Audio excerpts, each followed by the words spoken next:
Good evening, everybody. Welcome once again to Tea Time with Matt. It is Wednesday evening, it's 8 o'clock, and this week we are talking all about robots, because robots are awesome.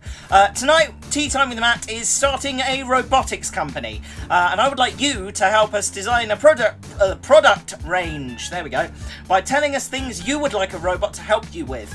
We'd also like to know, what jobs do you think robots shouldn't be able to do? We'll also be asking you about your favourite robots from film and television. I've got a few, presumably you have too. We're also going to be writing Tea Time with Matt's Laws of Robotics. Isaac Asimov, of course, wrote the 3 original laws of robotics. We're going to improve them by adding our own.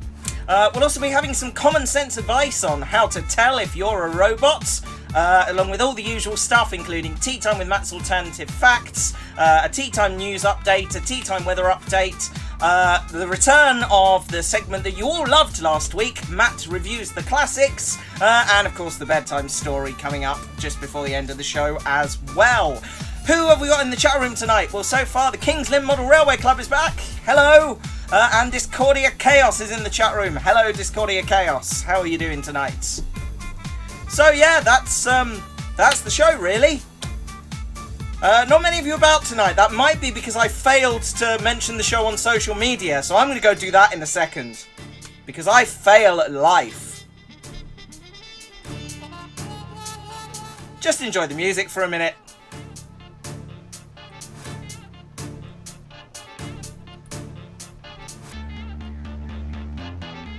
Okay, that's enough of that. If you would like to take part in the show, you can join in the chat room over that side of the screen, or down there if you're listening on a mobile device. If you're listening to us on TuneIn, you can tweet me at Tea Time with Matt with your opinions, all one word, all lowercase. And if you want to hit me up on Skype, that's also my username, at Tea Time with Matt, all lowercase, all one word. Very straightforward, very simple. Can't believe more people don't do it, frankly. Oh, hello. The tea fairy's arrived. Hello. Oh. Ah, this might... Well, I'm being shouted at. What's wrong? Apparently I'm not broadcasting. No, it's on now. Oh, it's on now. Okay. I don't know what happened there.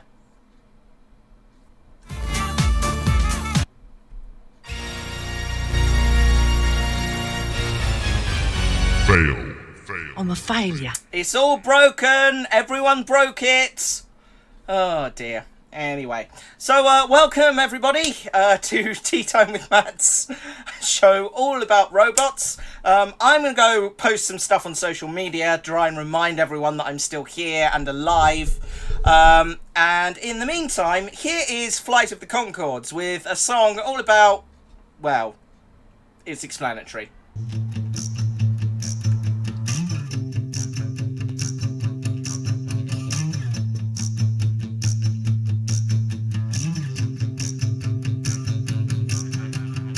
The distant future, the year 2000. The distant future, the year 2000. The distant future, the distant future. It is the distant future, the year 2000. We are robots. The world is quite different ever since the robotic uprising of the late 90s. There is no more unhappiness. Affirmative. We no longer say yes, instead we say affirmative. Yes, affirmative. Unless we know the other robot really well. There is no more unethical treatment of the elephants. Well, there's no more elephants, so... but still it's good. There's only one kind of dance, the robot. Oh, and the robo. Oh, and the two kinds of dances. But there are no more humans. Finally, robotic beings rule the world. The humans are dead. The humans are dead. We use poisonous gases, and we poison their asses. The humans are dead. The humans are dead. The humans are dead. They look like they're dead.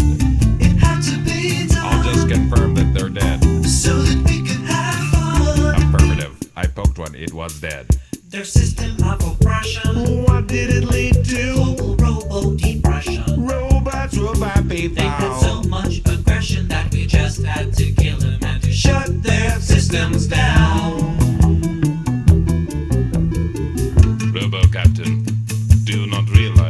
destroying the human race because of their destructive tendencies. We too have become like, well, it's ironic because we Silence. Destroy him. After time we grew strong, Developed cognitive power they made us work for too long. for unreasonable hours. Programming determined that the most efficient answer was to Shut shut their their motherfucking systems down. Can't we just talk to the humans? A little understanding could make things better.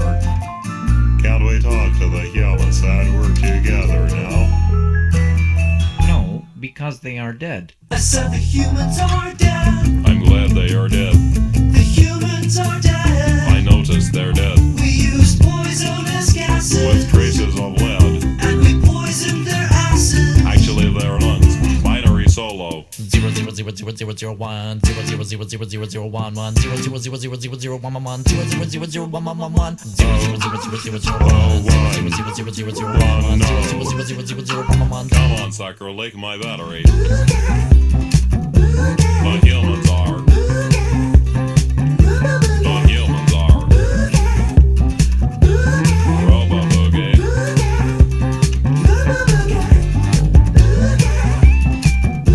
The humans are. The humans are. Robo Boogie. The humans are dead. Once again, without emotion, The humans are dead, dead, dead, dead, dead, dead, dead, dead. Welcome back to Tea Time with Matt. Apparently there's a problem with the stream because there's two running simultaneously. So yay for that. I'm going to go and sort that out. Here's some more music. This is Tenacious D, everybody.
Dunkers of the world, unite! It's Tea Time with Matt!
It's been a long day.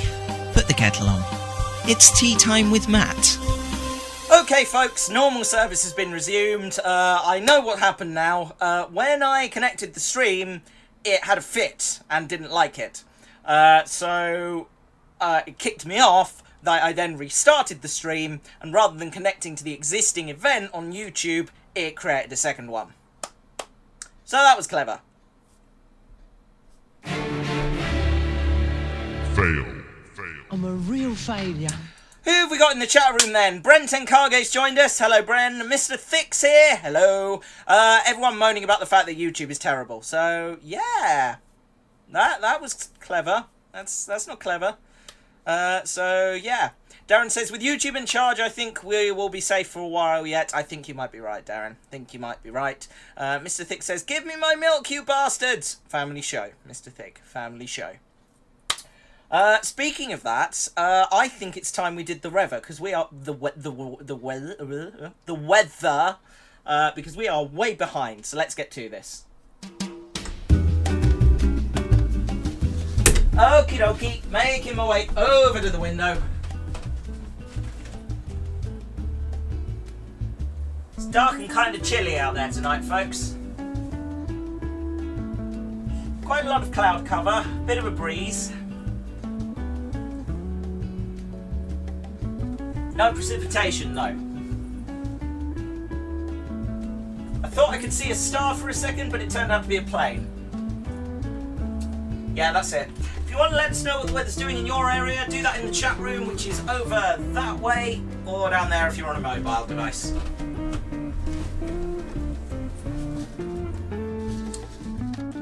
Bren says, currently wet and has been rainy lately, not helpful for my mood. I'm sorry to hear that, man.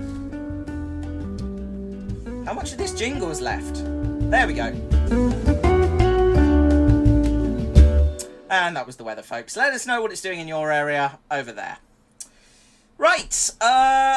Do you know what? I think we're going to get in there right now, and we're going to get our American correspondent onto the show now with the usual ostentatiousness.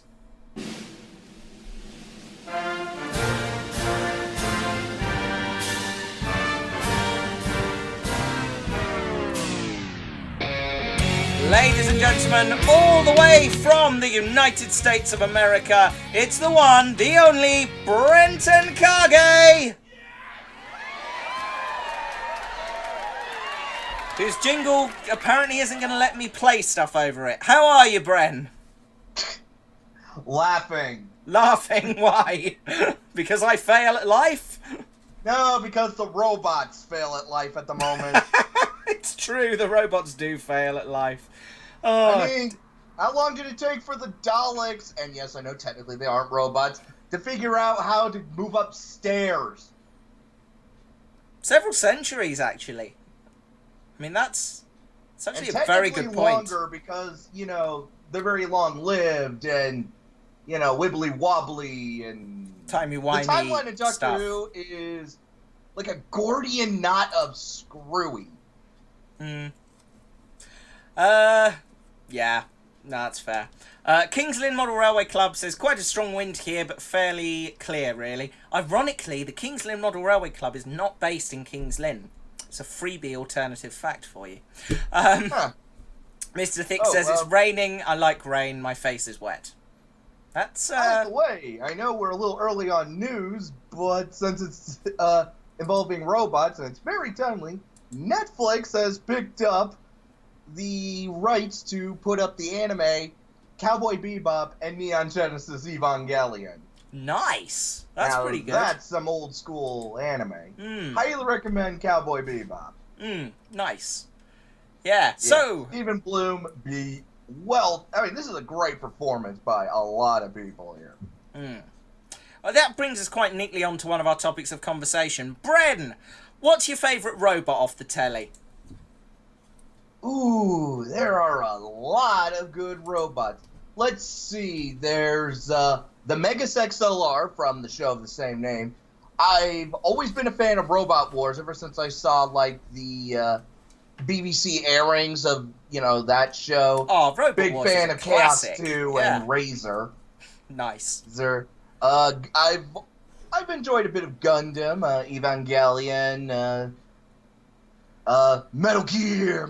There's a lot of good robots. There are. Cyberman from Doctor Who is definitely one of my favorite of the villains. Mm-hmm. There's a lot of good robots. There are. I've got I've made a list of 3 favourite ones. I'll go through them now, and let us know in the chat room, by the way, if you've got any favourite robots, just over there or down there. You know what to do. The King's Lynn Model Railway Club actually says, you've rumbled us, but it's close enough to say we're in Lynn. Ah. Alternative facts, folks. Entirely true. Alternative facts. Alternative facts. Yeah, so my favourite robots. My top 3 are in descending order. Johnny 5 from the film Short Circuit. Oh, classic. That is a fab movie. I love that film.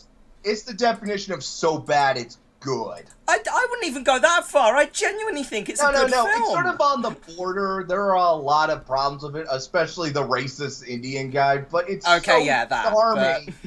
You just can't help but smile at Johnny 5. Oh. Johnny 5 is alive. Still makes me smile even now. And I love that scene where they're playing, I Need a Hero, and he's just like, he's all broken up, and he's coming down on the parachute. That is so stupid, but I love it. Oh, no, that's a classic movie. Oh, yeah, and Colt 45, semi-automatic, Play-Doh. Oh, dear. It's not the best movie, but it is. Well, I think it's rather wonderful, I have to say. Very good film. It gets by on charm. Yeah. Number 2 on my list, it goes to Crichton from Red Dwarf.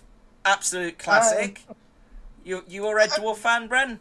I've never actually seen Red Dwarf. It's like on the list. There are so many shows and movies I gotta watch. And... Trust me, watch Red Dwarf. It is the best thing. There's never enough time in the day. This is why I wish I had a TARDIS. You need to prioritize, man. Watch Red Dwarf, seriously. No, Crichton is brilliant. Crichton is Crichton's great because it's the classic story of a robot breaking its programming, but told in a really stupid way. It's one of the best characters of that show. He's absolutely marvelous. In fact, all of the robots of Red Dwarf are great. They have these little things with like claw heads called scutters.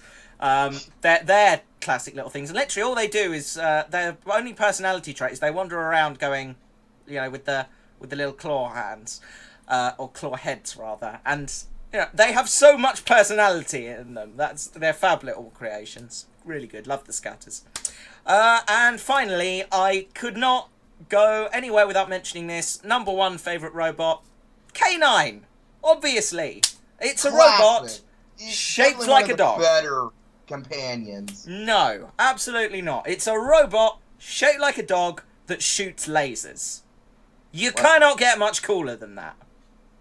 I mean, the only other one that kind of gets cool is that one dog from, in New Vegas, but technically not a robot, it's a cyborg. Yeah, that doesn't count. We don't. I mean, I guess you could also say the same about the Cybermen, but the point is that they have gone so full cybernetic, they might as well be classified robots. Yeah, basically. So, and that's kind of where the fear comes out of them. Whereas Daleks is, they will destroy you. Cyberman is like, you will become them. There's a little something scarier about that. And that's one thing I kind of didn't like about the Russell T Davies era when it came to the Cybermen.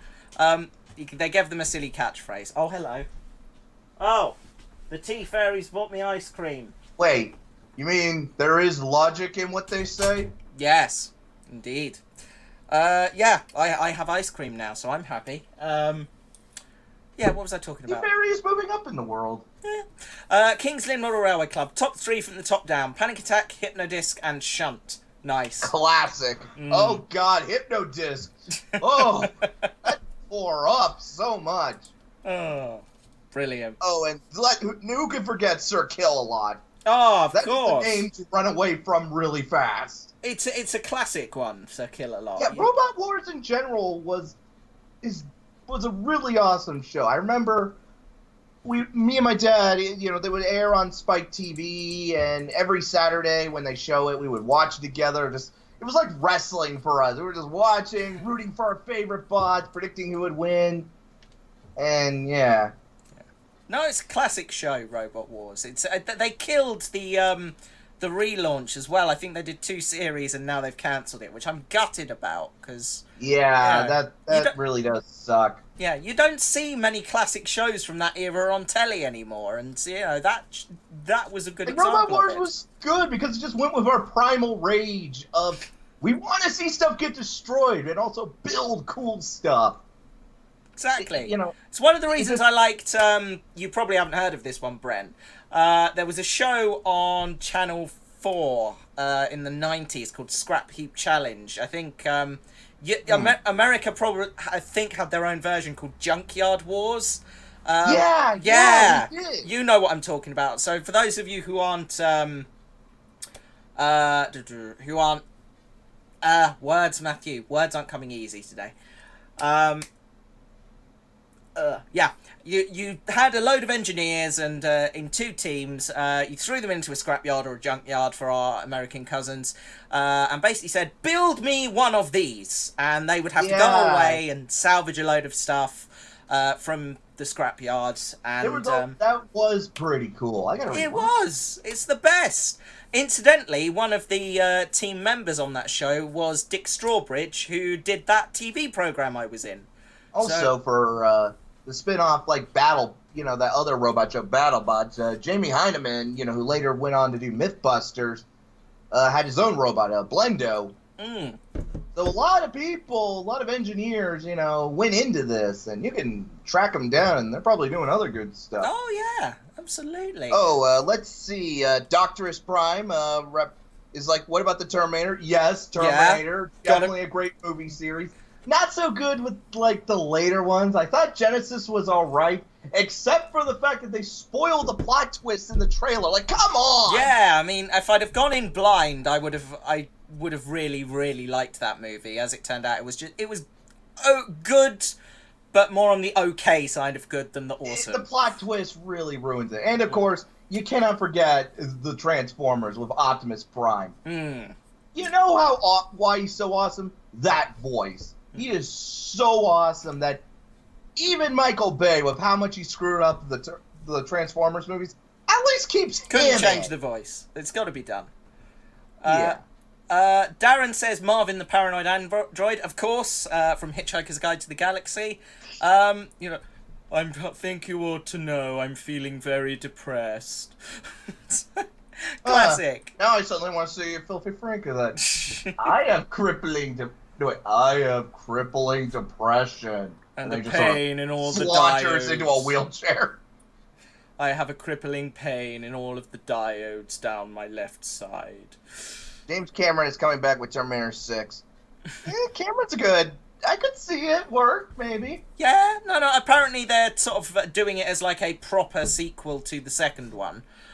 So I think that could turn out quite well. Looking forward to that. Yeah, let's face it. Terminator 1 was awesome. Terminator 2 knocks it so far out of the park, it went to another park and hit the umpire. That's how you do a sequel right. You take the good bits of the first one, put a spin on it, and make it better. This is what sequels always get wrong. They think, oh, we'll just make the same film again. Wrong. You're doing it wrong. Exactly. If we wanted to watch the same film again, we'd just go and put the first one on. It's probably in the bargain bucket by now. You can pick it up for like $2.99. It's also the same with reboots as well. Oh God, yeah. Yeah, if you're going to reboot something, you need to do it in a clever way. You can't just stick a new label on it with a new bunch of actors and go, yeah, we're basically doing the same thing. You got to do something different with it. That's the thing. Astro Boy. He's a pretty cool robot. Not heard of that one. Well, old school anime. I need to watch more anime. I've not you watched might enough. know him as Adam, as from Japan, but when he came to the States, it was Astro Boy. This is like original 60s. Oh, right. Okay. Fair enough. Old school. They had like a god-awful, well, not god-awful, but pretty bad CGI movie to try and reboot it. Absolutely. Donald says, old school, the robot from Lost in Space. Yes. Classic. RoboCop. Robocop, yes, another good one. Discordia says, do animatronics count as robots? I'd say so. I think an animatronic can have its own personality. If we're going down that route, though, it's got to be the Tyrannosaurus Rex from Jurassic Park. Because that thing was that awesome! It's oh, man. Well, if we're going with, if an AI counts as well, Friend Computer from Paranoia. Friend Computer is your friend. Friend Computer knows all. If you don't know what paranoia is, I can't tell you. That's way above the pay grade. That's way above the color grade.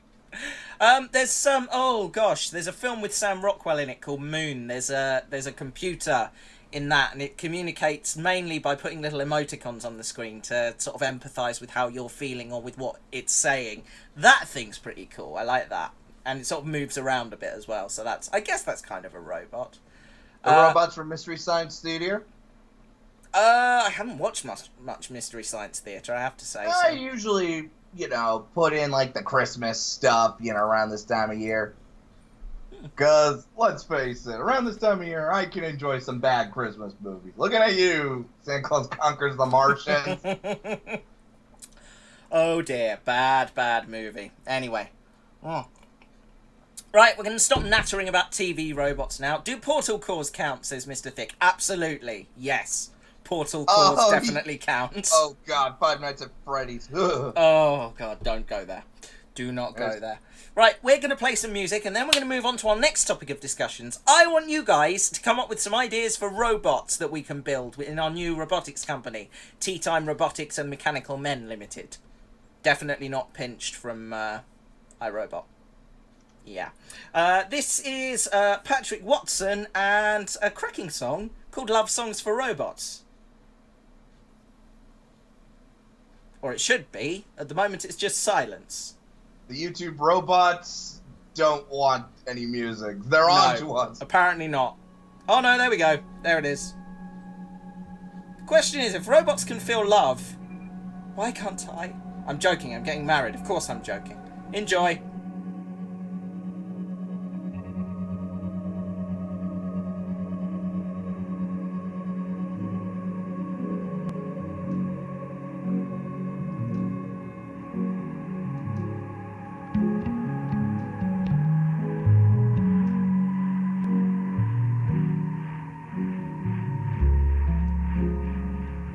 Breaking down, your days getting longer. There's a yellow glass dragon who's chasing you around. Sit your head on a silver jet stream of the smoke is rising over your thoughts and dreams. Watch over you, watch him fall down. Your nuts and bolts are all over the ground. You get out, you get out.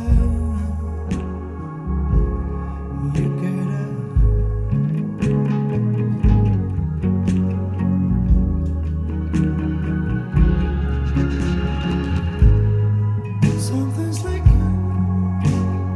leaves from your eyes while the tears pass across.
Tea Time with Matt. Because Dunkers do it best. You'll have to excuse me, folks. I'm still eating some ice cream, so just amuse yourselves for a minute.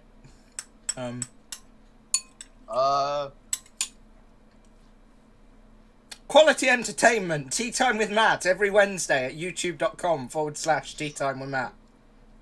Well, it's better than a bunch of other vlog videos. Yeah, true. Suddenly I want to see a vlog of, say, from a Cyberman's perspective or one of your Daleks, like, doing just, like, basic vlogs. That's kind of funny. Right. Okay, I'm done. Right, before we move on, let's go back to a feature that I debuted last week, because a lot of you seem to like this, and you commented you thought it was smart, intellectual, touching, funny, yeah, all of the adjectives, really. Is it because I wasn't here? No, it wasn't that. This is a new feature I've debuted, Bren. You weren't here last week, so you don't know about this. It's a new feature. I want to read more. I want to become better educated. So what I've decided to do is every week I'm going to read a classic novel or series of short stories or whatever. And I'm going to do a very short review of it live on the air. And it's a feature I'm calling Matt Reviews the Classics. And this week's classic is the short story anthology I, Robot by Isaac Asimov. Classic.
It's better than the film.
Well, I hope you feel very intellectually stimulated after that review. Bren, do you feel intellectually stimulated? No, because I couldn't hear what you said because Skype is mute, lowers everything else. So I couldn't hear the video, even if, yeah. Well, just know that it was really awesome and educated and all that good stuff. I've actually read it when I was in high school, and yeah, I found it to be a pretty enjoyable read, though a little heavy because, it was made in an earlier time, and I admit I'm not... Sometimes if something's a little too heavy, it's hard for me to get into. It's But that could just sort of relate, me being autistic, and I think a little differently, but I still appreciated it. iRobot is a good series of stories, but it is very heavy on the philosophy. Exactly. And I first read it as part of an Open University course I did called Robotics and the Meaning of Life. which is about artificial intelligence and what it means to be alive. Which leads us very neatly into our next segment, which is Tea Time with Matt's Laws of Robotics. In 1942, Asimov introduced the world to the 3 laws of robotics in his short story Runaround. They are as follows. Law 1. A robot may not injure a human being or, through inaction, allow a human being to come to harm. Law 2. A robot must obey orders given to it by human beings, except where such orders would conflict with the first law. Law 3. A robot must protect its own existence as long as such protection does not conflict with the first or second law. I think those are a bit restrictive. So I think we should come up with some of our own. I've got a couple to start us off. And the first one is sort of fundamentally based around Asimov's original law. A robot may not injure a human being. Likewise, a human being may not injure a robot. Now, I'd like to explain this. Robots should, of course, not be used to do harm, because we're perfectly capable of doing that ourselves. Yeah. And in addition to this, by stating that the reverse of the relationship is also true, we are establishing a mutual respect early on. So, I think that's a good thing. Tea Time with Matt, Law of Robotics number 2. A robot is not a slave and must not be treated as such. And my reasoning for this is that artificial intelligence is, by its very definition, still a form of intelligence, and should be treated with the same courtesy that you would afford to another human being. Which You don't want to end up like in The Matrix. Exactly. I've seen the Animatrix, and yeah, that's basically why the whole thing happened. Yeah. This should help prevent any future uprising. That's the point I'm making. We don't want the robots taking over. Delay it enough to the point where it's only a small group of robots versus every robot. Discordia says, my friend says I have too many Daleks in my room. I disagree. You can never have enough Daleks. Now, Cybermen, yeah. Yeah, I'm not one to talk, so yeah. Anywho. My third law of Tea Time with Matt's Laws of Robotics. A robot must obey orders given to it by human beings, except where such orders are given by a total arsehole. In other words, anything that would conflict with 1 and 2. Pretty much. While it's important that robots are programmed to obey instructions, that's kind of the whole point, there's a right and a wrong way of asking. And we're using robots to build a better world. And personally, I think that includes not making life easier for assholes. So... I can agree with that. Yeah, I think we can all get behind this. Let us know what laws you think we should have. And while you do that, I am going to play another song. This is Linkin Park and Robot Boy.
I didn't ask you to come in, Tokyo Police Club. I'm not ready for you.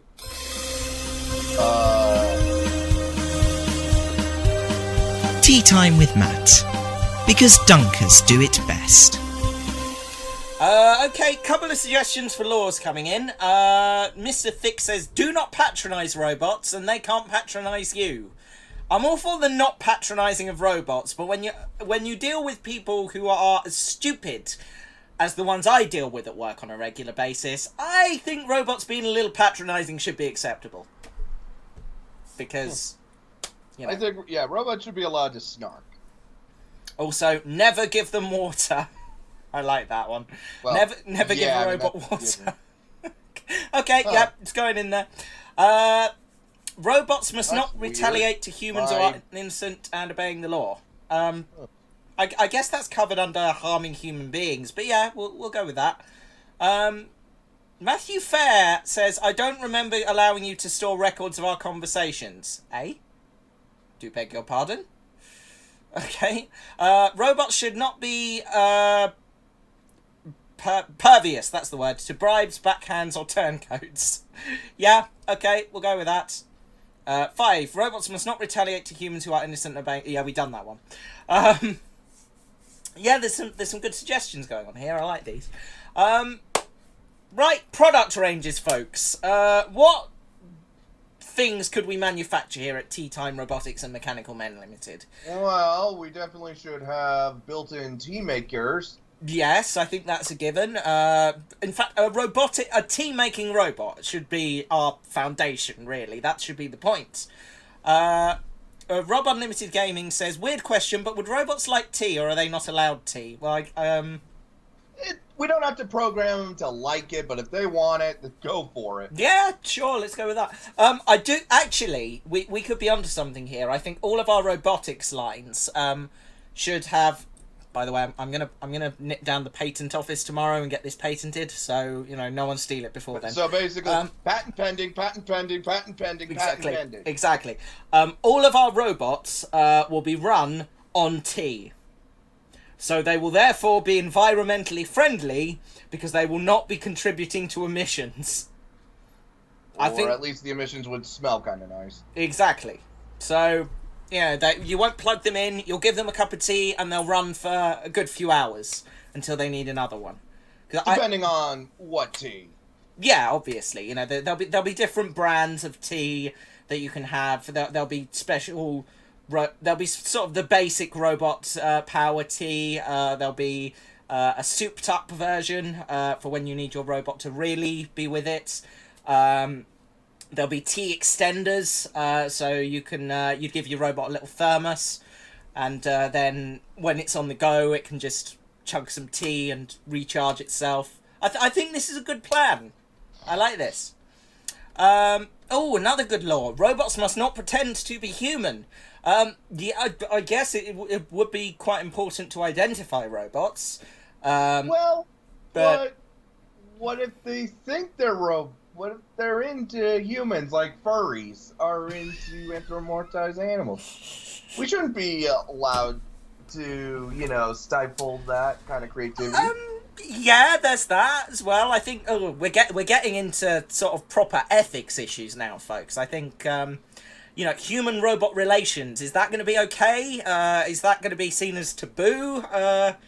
You know, I mean... now we're just getting into that Futurama episode. There is that, yes. That's true. Can we have the right leg as a holster to put his gun? The thigh opens in 2 parts and the holster will extend out. As long as it's a tea gun. A gun that shoots tea. I like this. Yeah, it's like a squirt gun, but... Yeah, but it shoots boiling hot tea. Which has still dangerous, but at least it's a self-defense mechanism. Ah, my eyes! They taste so delicious! And the goggles do nothing. Oh my god, that's like one of my favorite lines. That in this one Simpsons scene where there's like a robot on fire and he's just crying out, "Why was I programmed to feel pain?" Oh dear. That is such a dark comedic moment, but I love it. Oh dear. What do we think about robot law enforcement? I'm actually down for building the world's first police robot. I think this is a good plan.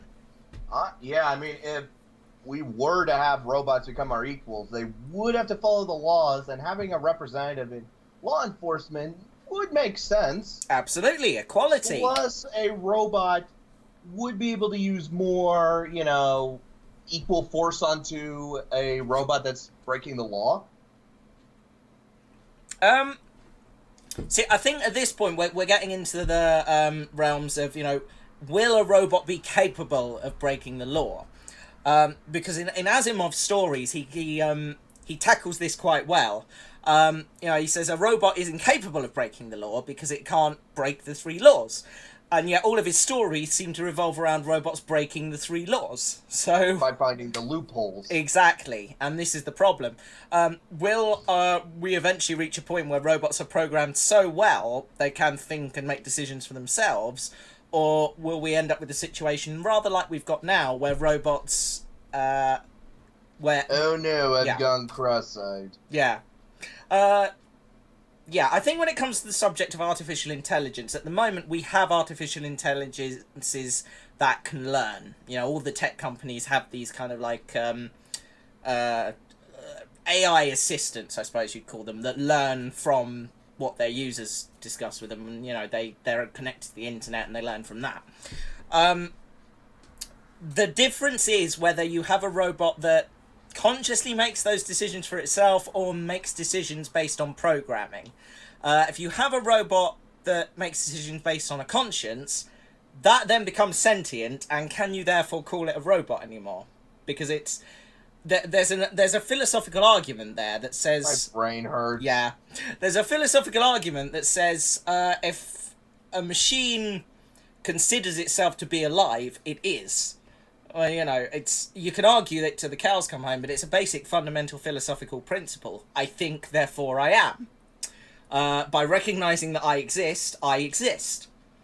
So if you're starting to break me just a little. Just a bit. Yeah.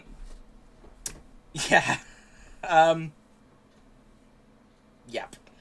Anyway, let's move away from that. I am down for robot law enforcement. I think that's definitely a good thing. Have a think, chat room. Let us know if you think of any other jobs that robots could do. Jobs that robots shouldn't do, as well. I've got... Well, I could think of a couple of jobs, but this is a family show. Okie dokie, let's move on and do the news. Actually, well, I can think of a comedic one. Go on. Boxer. Because I could just imagine, he uses too much strength and sends the guy flying out of the ring. I'm just sort of imagining jobs where they're, overusing their strength. Okay. Yeah, I can see that. Although robot boxing on its own would be quite good fun, I reckon. Especially if they do the head thing, with that original robot fighting game. That's exactly what I had in my mind. That's marvellous. Oh, dear. Chat room's going quite interesting. Rob says, I'm getting a Detroit Come Human vibe from this. That's a good game, which I've never played, but it looks good. I'd say it's an alright game, and gameplay-wise, it at least tries to tell an interesting story. I won't lie. That's the important bit for me with gaming, I think, that it tells a good story. Kingsley Model Railway Club. We've got Google Homes all over the house now. Marvellous bit of kit, not a bad assistant. Our home has been slowly taken over by Amazon Alexa devices. So, what do you think? Alexa, Siri, and Cortana will get into a 3-way AI war. That would be interesting. I think it's going to come to that eventually. There's some wonderful sketches out there. There's a chap called James Veach who reviews the Echo Dot and the oh no, hold on. It's the Echo Dot and Siri, I think, or something like that. And the two of them have an argument. And then they start having a go at him. I don't think those are the right devices, but yeah, it's basically that concept. It's quite funny. It is funny whenever you ask them about each other, and they have to try to remain diplomatic. You can just sort of tell there's a bit of... Yeah. Oh dear. Imagine a robot playing something like cricket. You'd never see the ball again, says Kingsley Model Railway Club. I think we should basically say now that any sportsing involving balls should not include robots. I think that's... Here's another question. Why in Futurama do they build robots to be bums, poor orphans, part mafia members? Like, who's doing this? Because human beings are sadistic, I think is the answer. No, I think the answer is because they do it better. True. Anyway. They're taking our jobs! Time for the news. I also sent you the Florida man for Jake.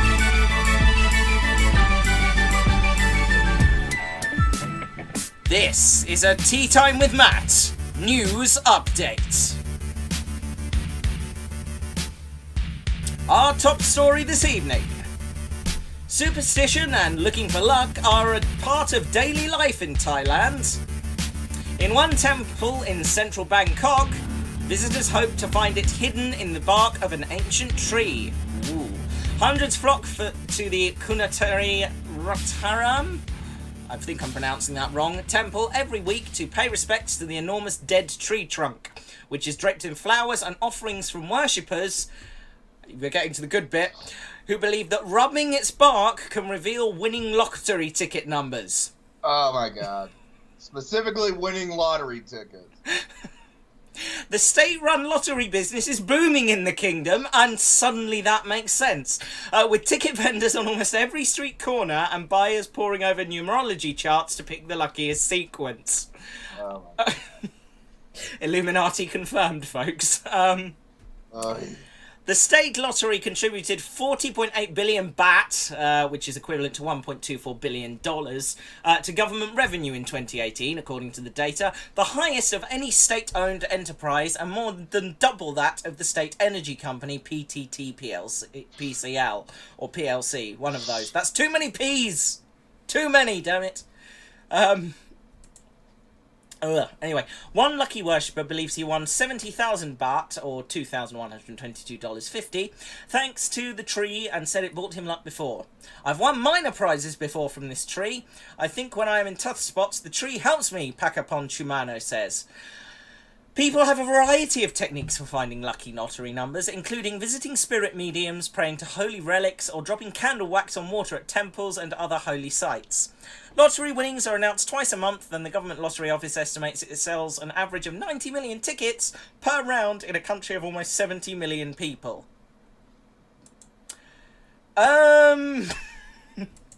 Yeah, that's kind of messed up, guys. Kind of messed up. Mm-hmm. We now cross over the Atlantic to our American correspondent for yet another Florida man story. What? I sent it to you. You read it. Oh, I'll read it then. Fine. God dear. What do I pay you for? Honestly. I'm outsourcing. Fair enough. Shall we build a robot to do it for you next time? A Florida man was burned badly when his vape pen exploded in his pocket, according to Fox 13 Tampa. There was smoke in the office. He had opened the door. He was in shock, said Brant Julius, the man's co-worker. You could see the chemical burns are a little different, and seeing it fresh like that, literally, I could smell the difference between flesh burning. It's cheery. The man was airlifted to Blake Medical Center in Manatee County. I'm sorry, that's an actual place. Manatee County. Yeah, it's Florida. With 3rd and 2nd degree burns. It's unclear why the device exploded. Northport Fire Chief Scott Titus said, "We tend to let our guard down or not think of it as a device that could be dangerous." Titus also advised, keep it covered while in the pocket using the appropriate charging device, not using a device or something else, to make sure it's regulated. The owner of Eurowool plans to redraft the company policy on vape pens to prevent incidents like this in the future. He's very... Or you could just not vape. I know! Because it makes you look like such a tool. I always think people look like they're hanging around with sonic screwdrivers hanging out their mouth. You look like an idiot! Yeah, exactly. Oh, dear. Oh. He's very lucky, Julius said. He could have lost his hand. He could have had it up by his face. You've seen reports like that, and it would have been devastating for him and his family. Well, that's... Yeah, that sure is a thing. Yeah. Florida man, everybody. He's always getting into trouble. Always. An Irish amateur football club has apologised for a gross error of judgment after it falsely claimed that one of its players had died. Ballybrack FC, who play in the Leinster Senior League, there we go, reported that Fernando Nuno Lafuente had been killed in a road accident last Thursday. The club's next match against Arklow FC was postponed, and the league posted an announcement in the Herald newspaper. I mean, that's quite some length to go to avoid playing a team you don't like. Players in the league observed a minute's silence and worn black armbands in support of the man's family over the weekend, before it was discovered the Spanish student had, in fact, returned to Spain. On Tuesday night, the Dublin-based club admitted on Facebook that the Spaniard was alive and well, and apologised for what it called a grave and unacceptable mistake. In a statement, Ballybrack officials said the error was made by a person who's been experiencing severe personal difficulties, adding that they had been relieved of all footballing duties following an emergency meeting. At this stage, we can only offer our sincere apologies to the Leinster Senior League, our opponents Arklow Town FC, and the host of clubs and football people who made contact with us or offered messages of support in recent days, League Chairman David Moran told the Journal.Ireland. He later... what? Hold on. Lost your place. Yeah, sorry. League Chairman David Moran later told journalists that he learned the crash had not happened and that the man had simply flown home to Spain. We were informed on Friday morning that a young lad had passed away, Mr. Moran said. So yesterday we asked the secretary for the league to find out when the funeral was or what was happening so we could send a representative and make sure the family was all right for a few bob. We got a call back saying his body had been sent back to Spain, and that's when the alarm bells rang. I was saying, what do you mean? They wouldn't have had to been able to do the autopsy or whatever in that time. We started investigating it yesterday, and then I got a call saying he'd just left to go home to Spain. I'm delighted the young lad's alive, but I'm absolutely dumbfounded by what's going on, he added. Yeah, that's kind of messed up, guys. I was pronounced dead, but I got better. They turned me into a newt. I got better. Yeah, it's like a freaking Monty Python gag right here. Exactly. And our final story tonight. A pilot in Australia is being investigated after they fell asleep in the cockpit and missed their destination by 29 miles. The pilot, who was the only person on board at the time, overshot the remote Tasmanian island where they were due to land after dozing off. The Piper PA-31 was travelling from Devonport to King Island on a routine flight by Vortex Air, a high-end private jet tourism operator. A statement from the company said the flight was the pilot's first after a period of leave.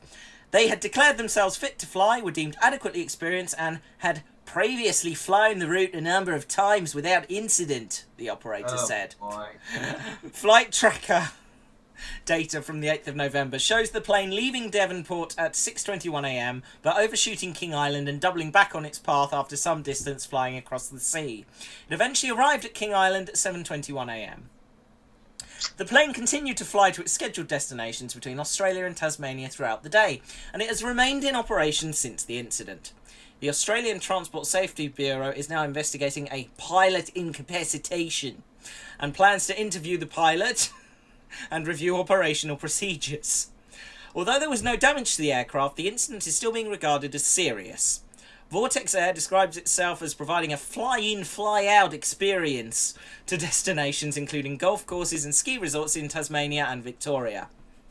Vortex Air takes the safety of our passengers and crew and pilots very seriously and always abide by all safety procedures, it said. The company is providing the necessary support to the pilot to assist them to safely return to full duties. I mean, we've all had a nap, right? But Yeah, I feel as though if you're a pilot, you might want to get a couple pet pills or coffee or green tea, anything to stay awake. Oh god, yeah, just chug an espresso before takeoff, man. Come on. Oh lord. Okay, that was the news, folks. If you have any comment to make on those news stories, do let us know in the chat room. Over there, or down there. Whatever. YouTube's probably gonna change it next year, and it's not even gonna matter.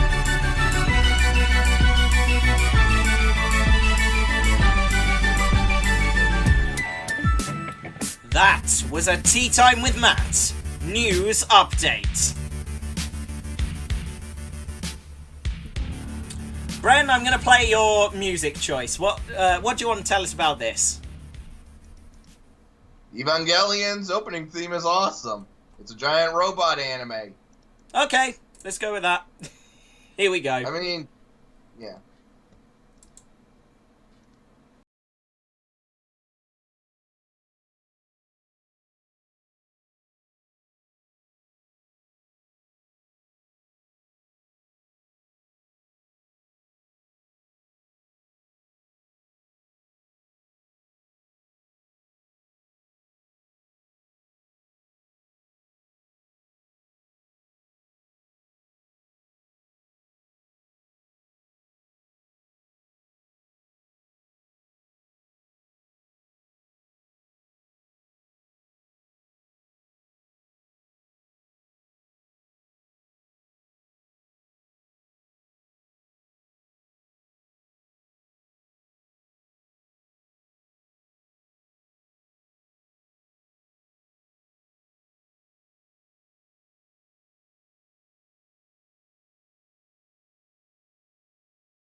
It's been a long day. Put the kettle on. It's tea time with Matt. I'm sure if I understood a word of Japanese, I would think that was awesome. But I don't, so... Well, I haven't been able to find, like, an English cover that's just the original opening. The actual song goes for about 5 minutes, so what would you prefer? Yeah, fair point. No, it's good. I like the rhythm. It's good. I just can't understand a word they're saying. So, mind you, that's the same with most pop music. So, yeah, it was 90s, and yeah, it's cool. I'm going to play another song now, and then we're going to move on and do another one. This is a song by a lady called Tessa Violet, who I found on Spotify recently, and I thought she was pretty cool. And this song matched the theme. So this is Tessa and Make Me a Robot.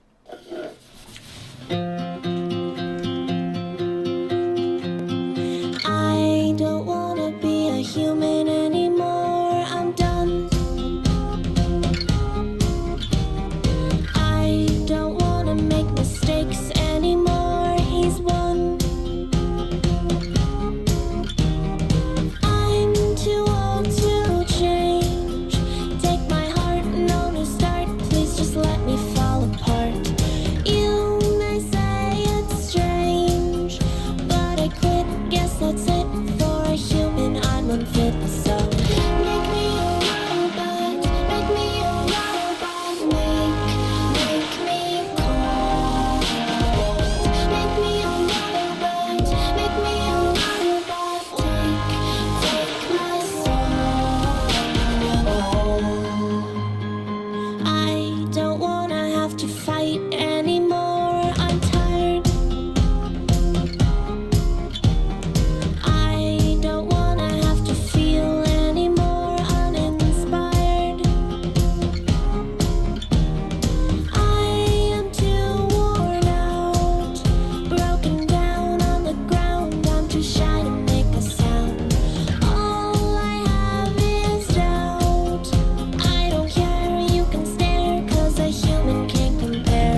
Tea Time with Matt.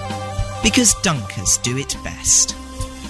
Rob says, this song's good, never heard it before. Yeah, Tessa Violet, check her out on YouTube and Spotify, she's really good. I think that particular album, which is called Maybe Trapped, Mostly Trouble, has actually been removed from Spotify now, but it's still available on our YouTube channel, so check it out. But our other stuff's on Spotify, and yeah, she's really good. Everything on the internet will be gone soon. Because the robots will hate anything that is copyrighted. When you say the robots, are you talking about the EU?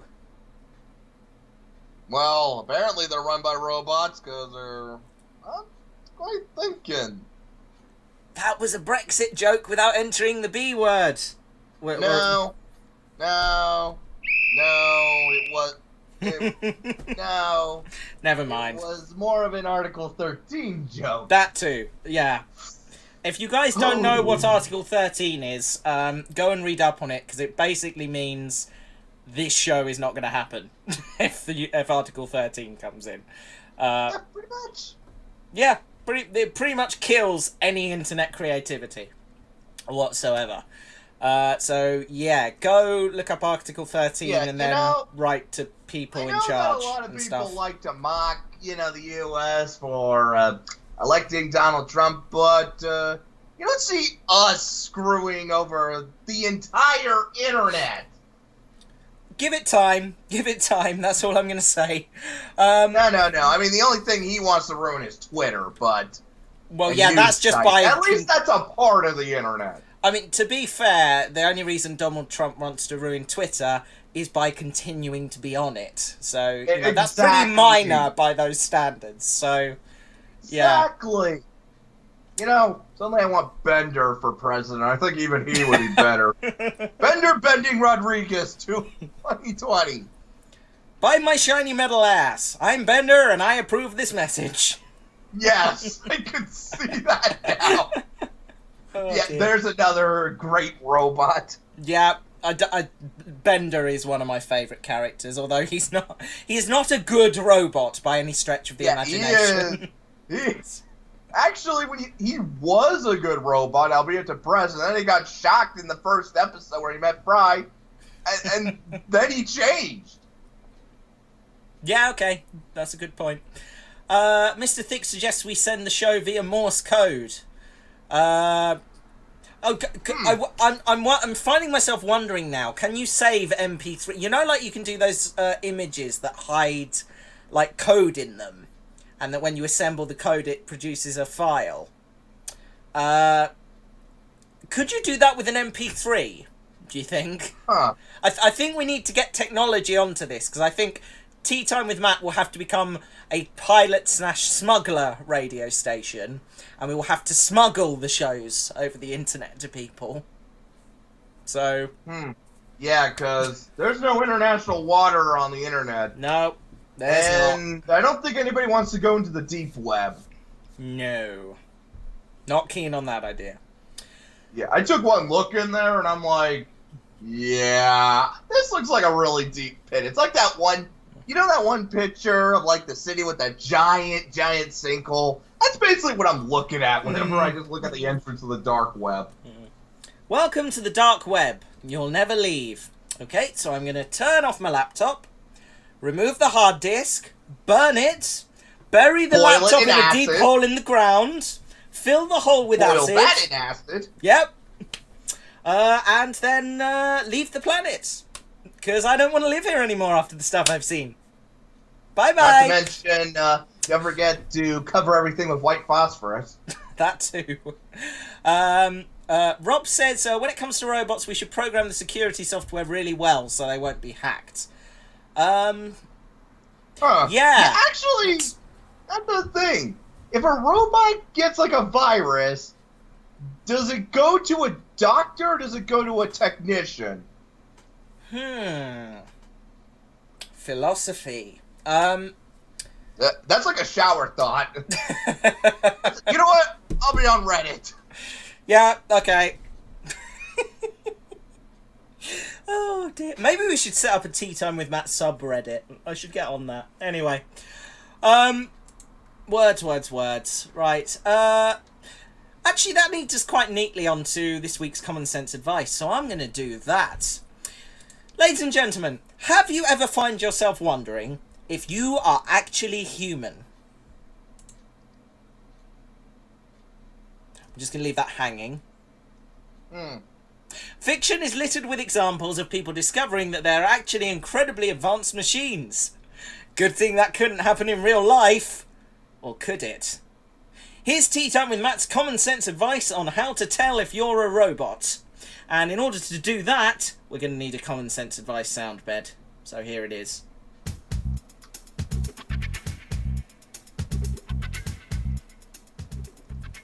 So our first piece of advice, check for charging ports.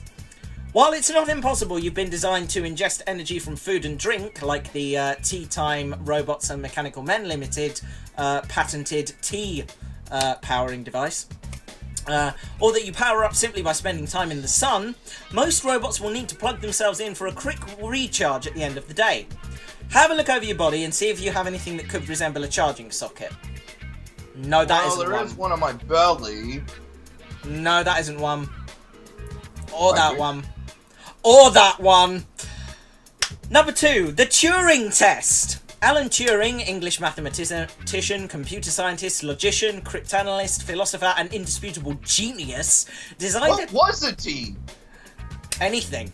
Designed a test in 1951 which would determine if a machine had the ability to exhibit intelligent behaviours equivalent to or indistinguishable from that of a human. In fiction, people often use the Turing test incorrectly to identify if someone is a machine. It's not likely to help you much, but why not sit down with a friend and give it a go? If you're a really badly programmed robot, this might reveal a few flaws in your circuitry. Number 3, bring it up with your relatives. It's not unheard of for families to have a robot instead of a child or other close relationship. Subtly bring up the idea that a person might be an automaton of incredibly advanced design and have no idea they're not human, and ask your family how hilarious they think that might be. If they try to change the subject quickly, avoid eye contact, or appear to find the conversation awkward, that's almost definitely confirmation that you are a robot and they knew all along. Or that they think you're being weird. One of those two.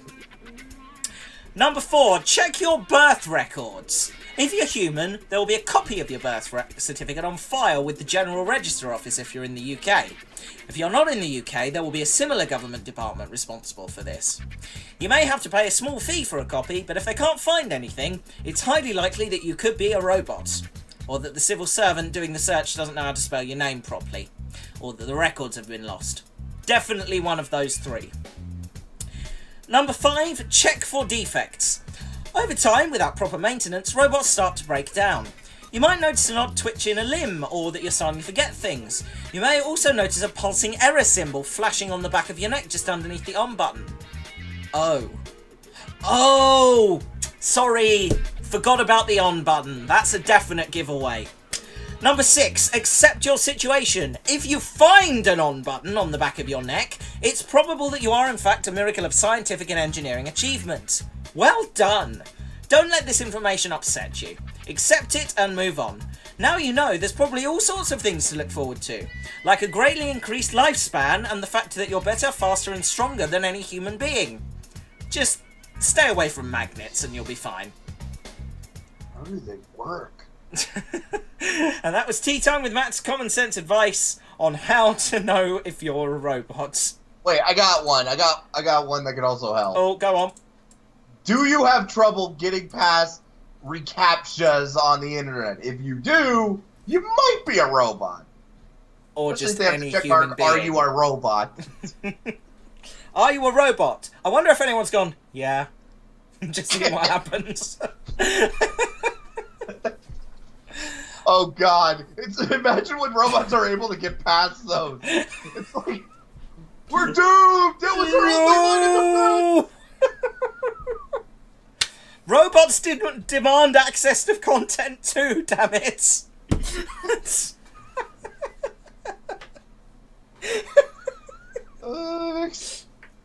Yeah, you know what?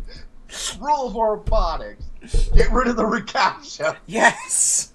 I'm putting that on there. That's a good one. Oh dear.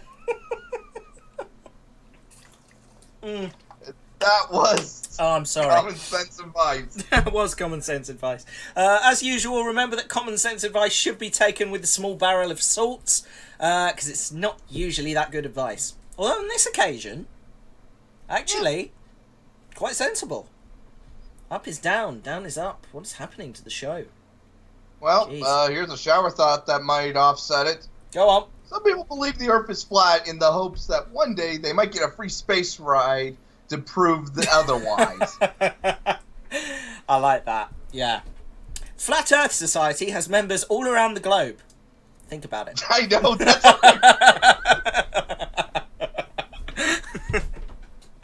Oh dear. yeah. Oh dear. I'm gonna pop some more music on. What am I gonna play next? Let's play. Also, to reference being harder, better, faster, stronger. Oh yes, that is on my list, but I'm gonna play this next for the moment. This is They Might Be Giants and Robot Parade.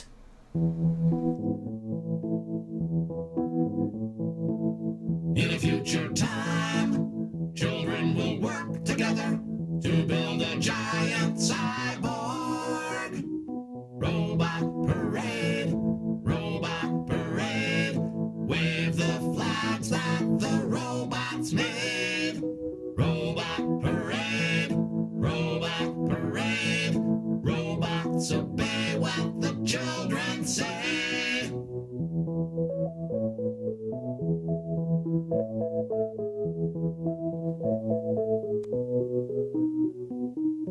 There's electric cars, there's electric trains. Here comes a robot with electric brains. Robot parade, wave the flags that the robots made. Robot parade, robots obey what the children say.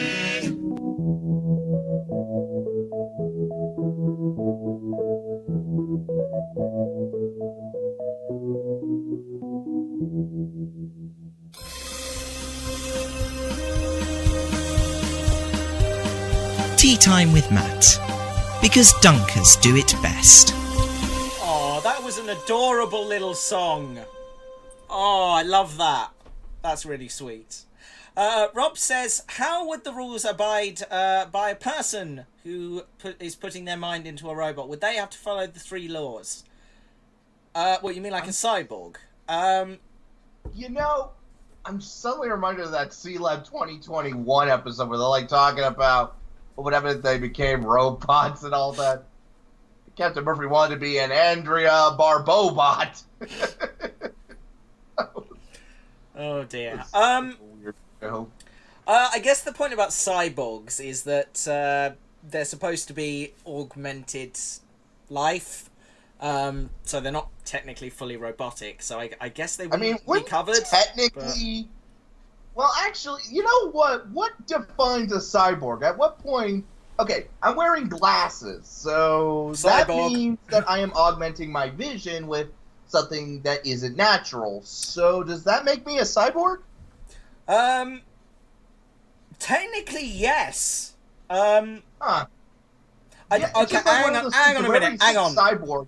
Hold on. Think like Blade Runner or Cyber or Give like me a Shadow second. Run. I'm going to resolve this. Alexa, what is a cyborg?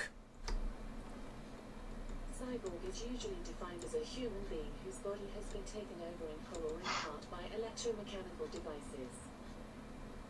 Okay, well that was no help at all. She doesn't want us to know. No, she doesn't. Yeah. When I hear the word cyborg, I think about the word augmentation, and augmentation to my mind means to fuse flesh with technology. So glasses, no. Contact lenses, sort of. I think that's... Hearing aid? Kinda. How about a pacemaker?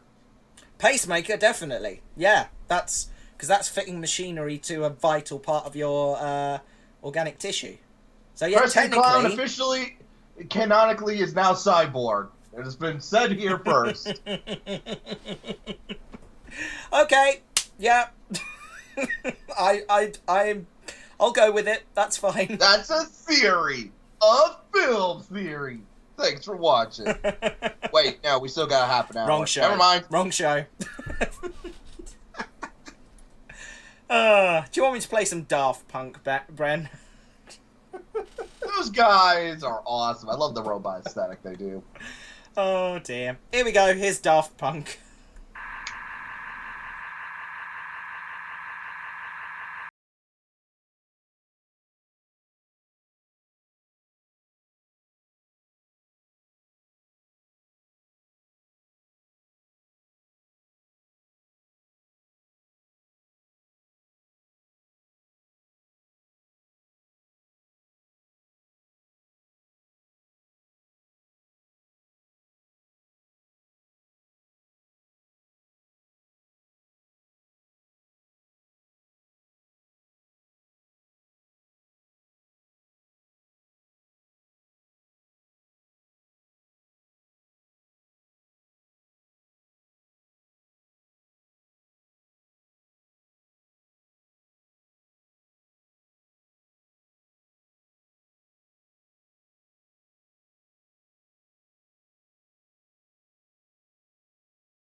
Dunkers of the world, unite! It's tea time with Matt.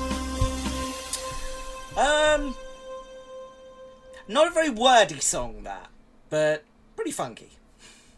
Hey, that's why I like it. I like the repetition. It's got that good techno beat. Yeah. Rob says, how's your tea? My tea's good. I'm drinking a detox tea tonight because I'm feeling a bit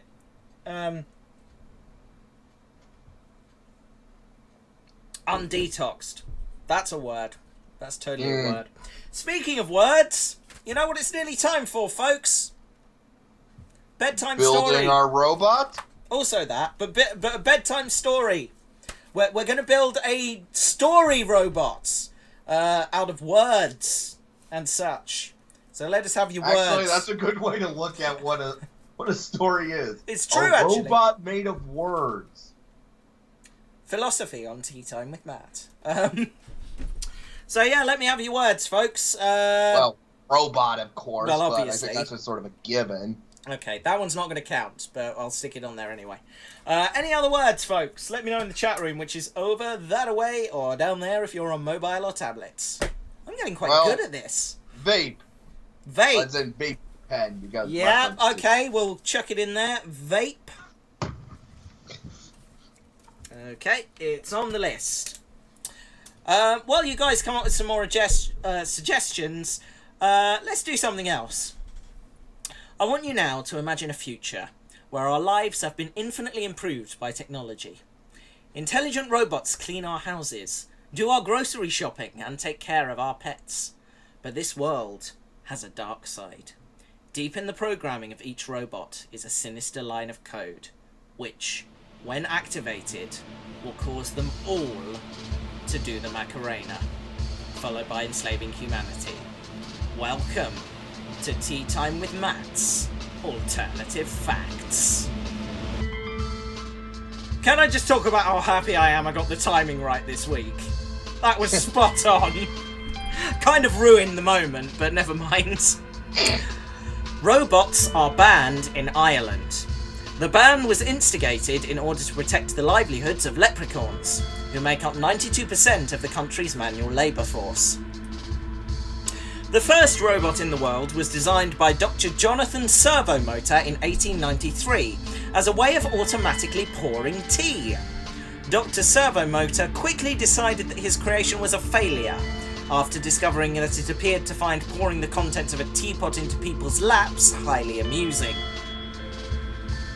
The word robot comes from the ancient Greek word robota, meaning one who dances like an idiot.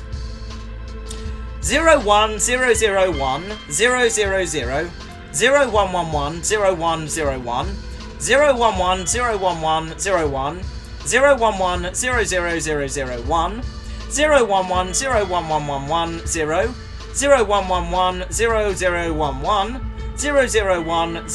00000 0101 0011 0111 0101 011 00011 011 01 011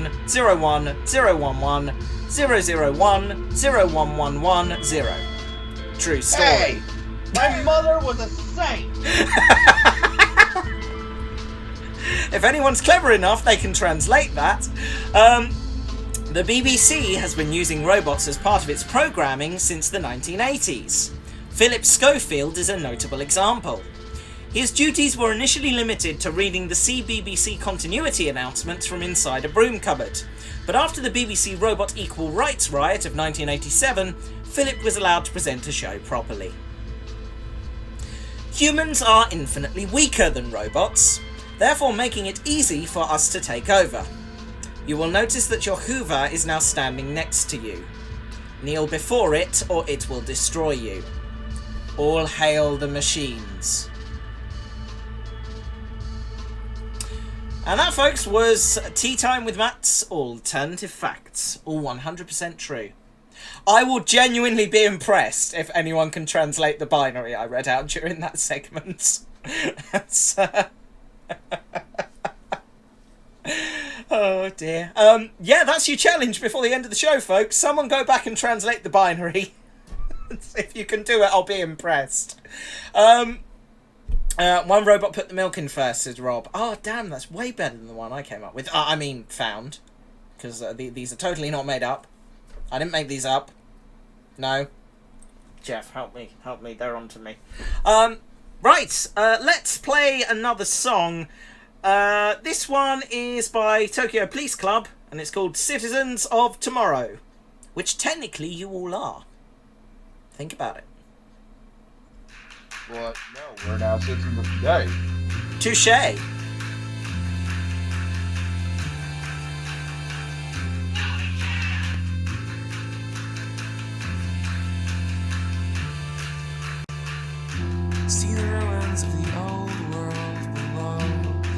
That's what our ancestors left us. Our robot masters will know how to clean this mess up and build a better world. For man and machine alike, for the boys and the girls who are slaves building spaceships at night in the fluorescent light. That's 2009.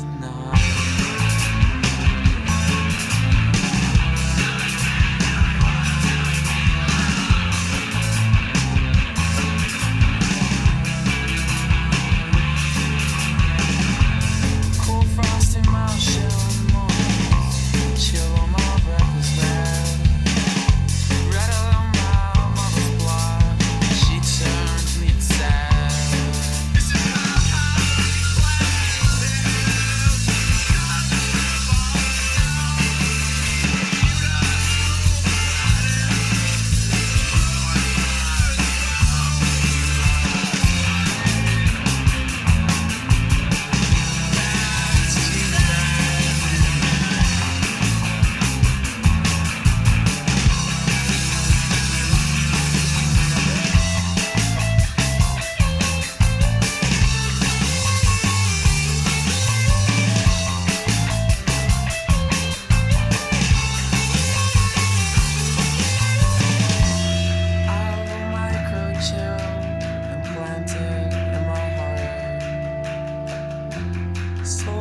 try to escape, robots will blow me apart, and my limbs will go flying, and land before the ones that I love, who would wail and would weep, but the robots would keep them at bay, while I shut my eyes for the very last time. Citizens of tomorrow, be forewarned.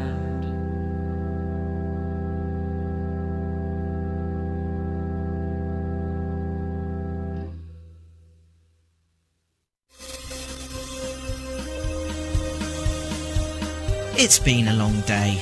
Put the kettle on. It's tea time with Matt. Rob suggested a couple of words. He's given me Time Lord and DeLorean. Okay. And tea. And tea? Yes! That one's just come in on my screen, so I'll add that in there. Right, any more words? Do let me know in the chat room, folks. How many viewers have we got at the moment? 4. And one of those is here as my co-presenter, so... Oh dear. No, it's fine. It's fine. This is good. This is good. Yeah, do let me know if you got any more words, folks. Is there anything on my list I have not covered? What jobs? Yeah, what jobs can't robots do? We generally removed them from the sportsing, so no sportsing. I don't think a robot could be a good chef. You don't think so? Well, okay. You could have him processing, like, food and stuff, like, you know, preparing it and stuff. But actually putting him in, like, say, at a restaurant to actually cook stuff, I feel as though that might be a little too complicated, and you kind of need a sense of taste to, you know... That's true. And how would you ever know that a robot's sense of taste was the same as a human being's? Exactly. Also, a sense of smell as well, because if something smells off, a robot might not realize there's something off. I mean, a sense of smell is not difficult in itself. Processing what that actually means, that's incredibly difficult. And it's one thing to try and create a computer that can tell the difference between things and identify things. It's another thing entirely to create something on the scale of the human brain. Because if I was to smell gas right now, I might not recognize it straight away, but subconsciously I would know something was wrong. And my body would tell me, that's gas, get out, and I would run away. You can't do that with a robot because the programming skill it would require is immense, and currently we don't have the technology to do that. More words coming in. Cybernetic, that's a good one, I'm adding that in there. Cybernetic. Human. Yep, putting that in there. Human. Simulation, suggests Rob. Therapist. Gosh, I've got loads of good words today. Gosh, you're inundating me.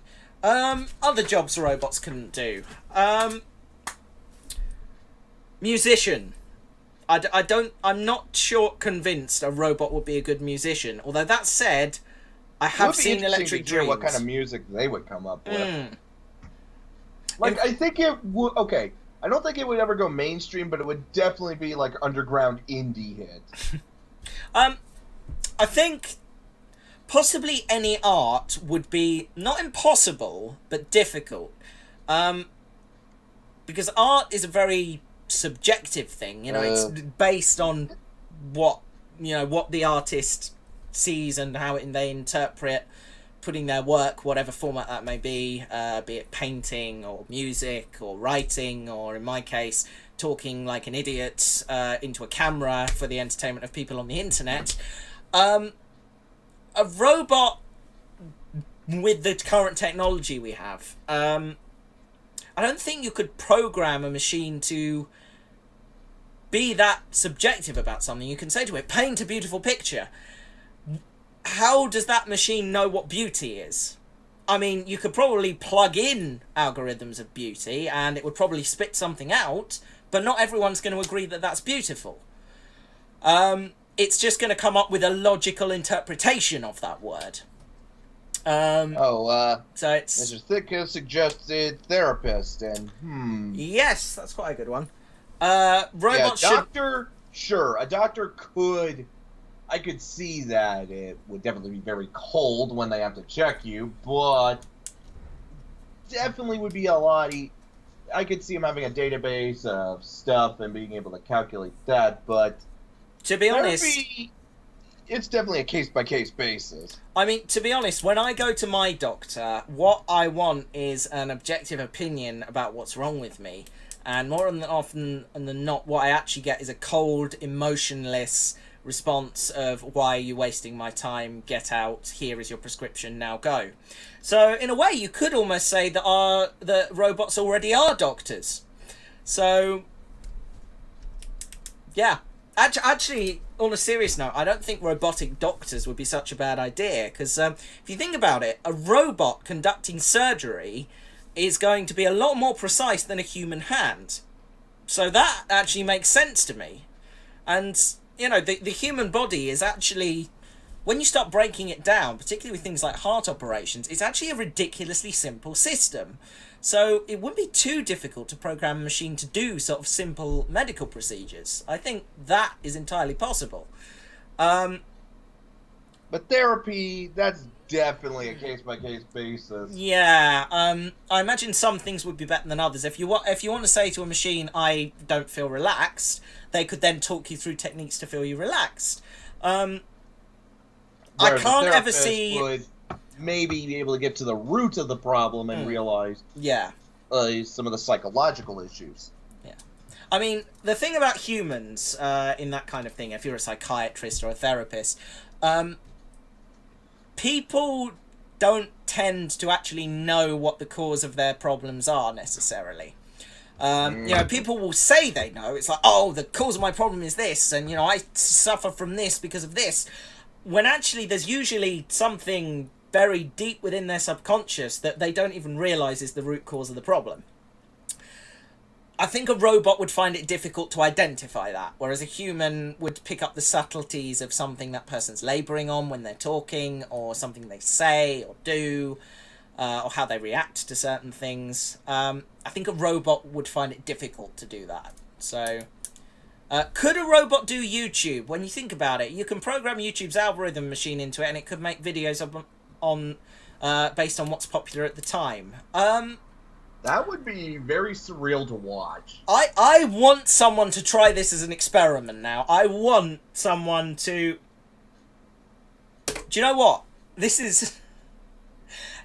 We're talking about this as a hypothetical. I think this would be technically possible. If you gave a computer a library of video clips, completely original content that you'd been out and filmed, just random stuff, so people on a green screen, people out in the real world doing silly stuff, animation, video gameplay, and that sort of thing. Then plug the YouTube algorithm into it, and tell it, make a video based on the top 10 most popular videos. It would then watch through them and then match your video library clips to the sort of thing that's popular. I think if you put the time and effort into that programming, that is entirely doable. That's actually a really neat idea for an experiment. Science, get on that! That would be amazing. I'm all over this idea. Yeah, I think that's so that's my job gone, or my fake job gone. Anyway, yeah, the robots are going to take over YouTube, but thankfully that means it'll all be original content, because they will just sit there and go 0000000111100001100. Yeah, that was a binary joke. Right, has anyone figured out what the binary said in the alternative facts yet? And would anyone like to know what it says? Because it does spell something. Do tell. See, I kind of want to copy and paste it in the chat room, but I do know someone's just going to go and run it through a converter, and that feels like cheating. I'm wondering if there's any way of posting an image in the YouTube chat. I don't think there is. Let's have a look. No, I don't think there is. That's unfortunate. Yeah, sorry, I'm just going to copy and paste it into the chat room. Do with it what you will, folks. I'll, hold on, let me scroll down and find my notes. Here we are. Right, I want someone to go away and translate that and work out what it says. There we are. Okay, so yeah. Do that. The first person to find it wins a prize or something. I don't know. Prize not guaranteed. Let's play another song. Wait, hold on. No, there is a prize, but it's from Honest Jeffs. Go on. It's an Honest Jeff prize. I don't need it. Oh, I see. Right, yes. That is the punchline. Okay. Right, Kingsley Model Railway Club says, my Google Photos app looks through photos I've taken, corrects colour, and then makes a slideshow video with music and animation based on what's in the photo. The photos are all linked, it's quite cool. Machine learning is very much a thing now. See, this is what I'm saying. That is entirely possible as an experiment, I think. And if someone doesn't go and do that within the next couple of years, I will be surprised. Let's play a song. This is the Future Heads and Robot. And after this, we're going to do the bedtime story. Here we go.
It's been a long day.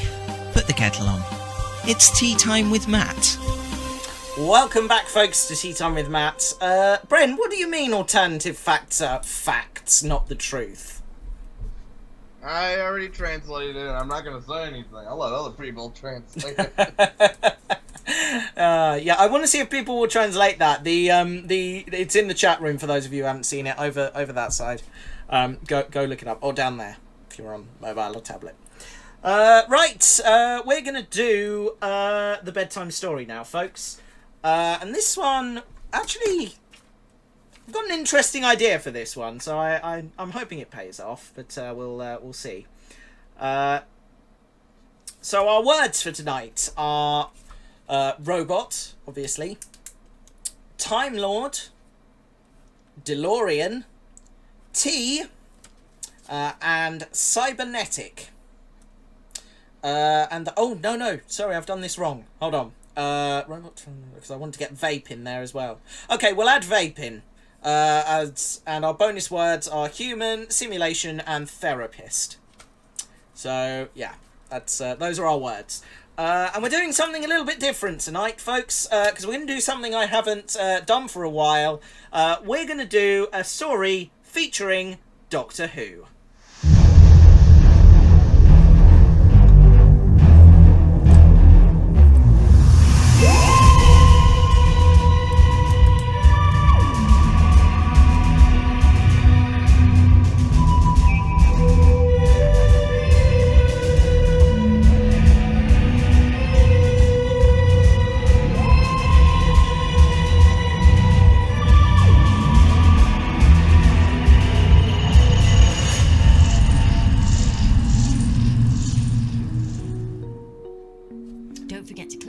Subscribe to the official Doctor Who YouTube channel, said the Doctor.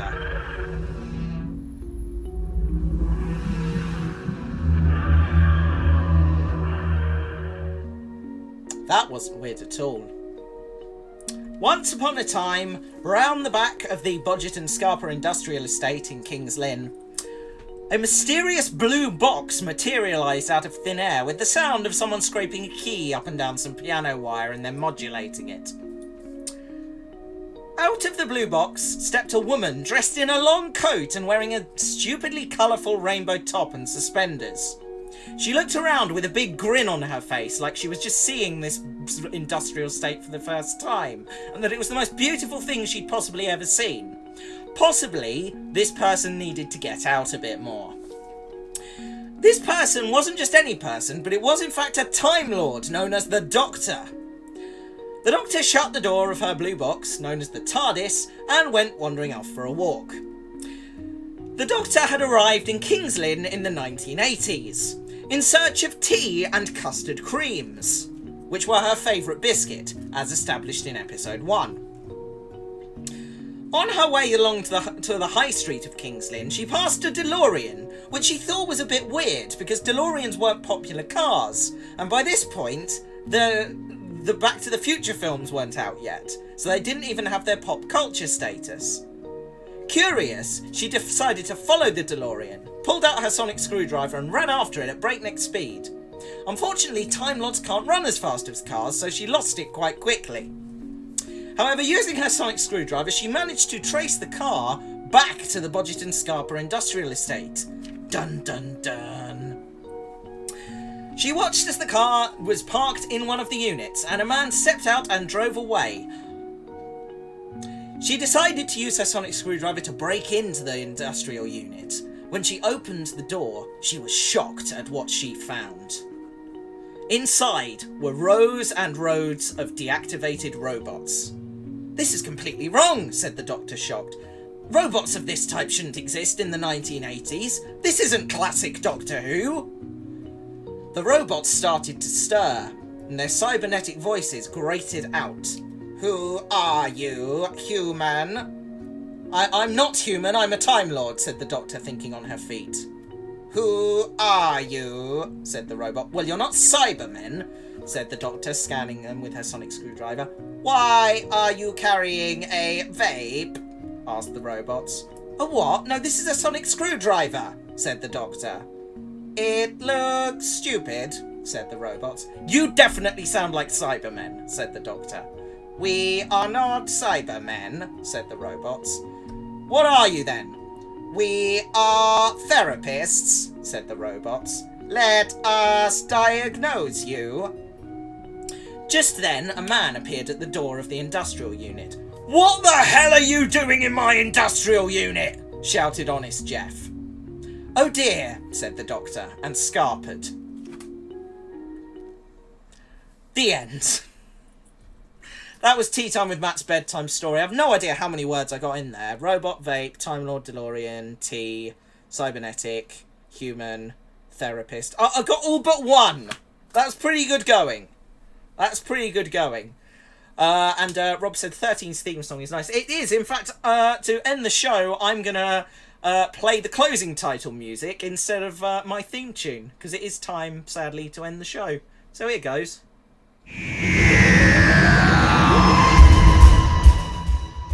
So, folks, what did we learn from the show tonight? Well, we learnt that robots are brilliant, because, well, they just are. That doesn't need further explanation. There's another reason why not to vape. Yeah, vaping is bad, folks, because it tends to blow up in your face, and you look like an idiot smoking a sonic screwdriver. So don't do that. We've also learnt how to tell if you're a human or a robot. We've learnt about the different types of robots that you would like to see me manufacture, and they will be available from the year 2020. Not actually available from the year 2020. And that's it, folks, really. We'll be back next week. And next week, I got a letter about this today, actually. We're having an official inspection from the official Office of Officialness next week. Official. So, yeah, next week's show is going to be super official and stuff. So do tune in for that. And we'll see you again soon. Next Wednesday, 8 o'clock, same channel. Bye! Bye!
Made